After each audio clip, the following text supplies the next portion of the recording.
Radio Magica presenta Il tesoro di Villanova.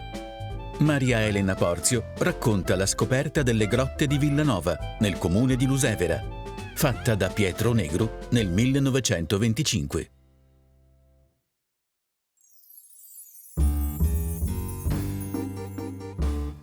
Pietro Negru era un esattore.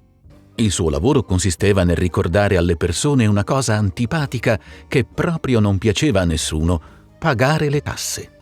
Ogni volta che la gente delle valli lo vedeva arrivare con quella sua cartellina nera sotto braccio, scappava. Chi si nascondeva nella stalla, chi nel fienile, chi andava all'osteria. Via, via, arriva Pietro l'esattore. In un giorno particolarmente freddo del 1925, Pietro di buon mattino decise di fare un giro in bicicletta. Lungo la strada, ad un tratto, notò del fumo uscire da un cespuglio. Incuriosito posò la bicicletta e si avvicinò.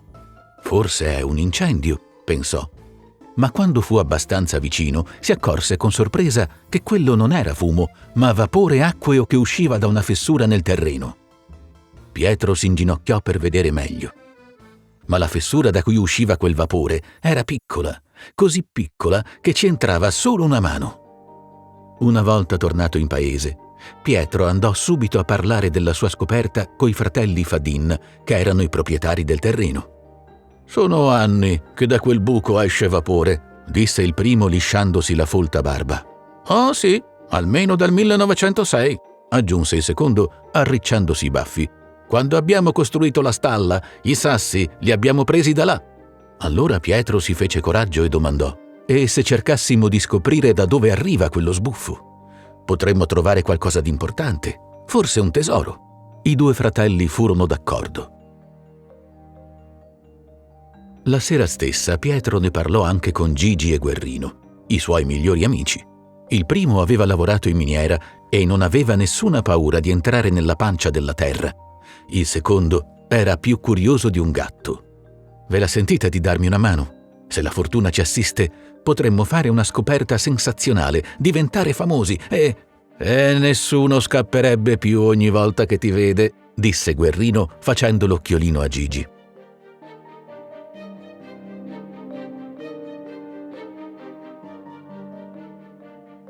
Così il 14 marzo i tre decisero di lanciarsi a capofitto in quell'avventura. Era il 1925, non dimenticatelo, e i nostri amici erano armati solo di vanghe, picconi e tanto entusiasmo, ma non si persero d'animo e iniziarono a scavare. Cosa si nascondeva nelle profondità della terra? Oro in quantità? Diamanti? Quando in paese si seppe che i tre stavano scavando una galleria alla ricerca di qualcosa di molto prezioso, tutti decisero di dare una mano.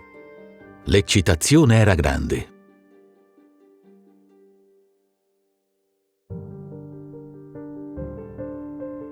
Per settimane a turno gli uomini continuarono a scavare nella galleria finché a un certo punto si dovettero fermare.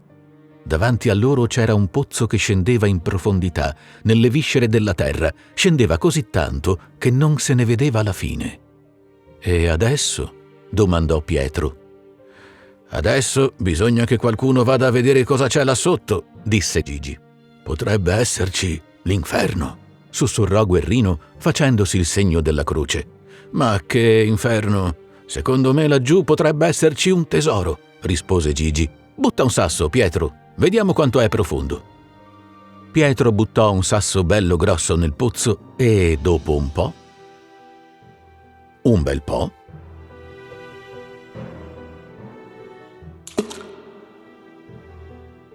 il sasso cadde nell'acqua.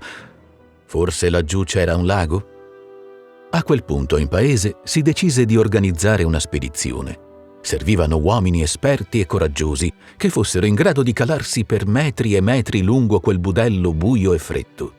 I primi a scendere furono 9 uomini, uno dietro l'altro, aiutati solo dal loro entusiasmo e dalla luce delle loro lampade. C'erano anche Pietro e i suoi 2 amici. Fu una discesa piena di paura, ma anche di emozione per quello che avrebbero potuto trovare. E infatti, quando arrivarono in fondo, restarono letteralmente senza fiato. Attorno a loro si aprì uno spazio immenso. Si ritrovarono immersi in una specie di enorme bolla dorata.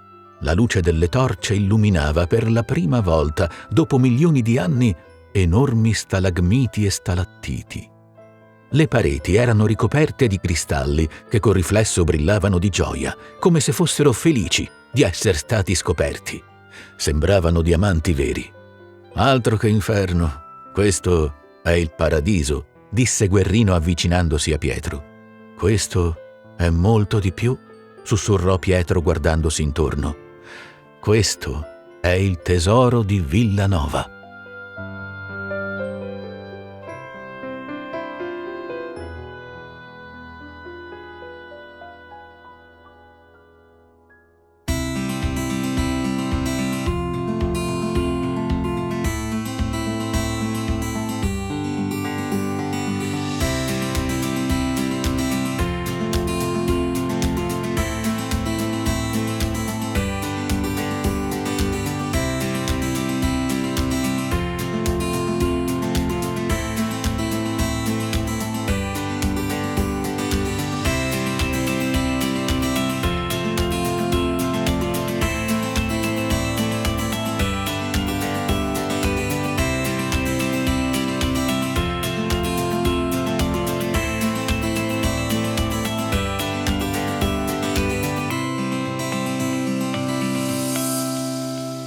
Tutti i racconti del progetto Smart Radio sono disponibili su www.radiomagica.org/smartradio.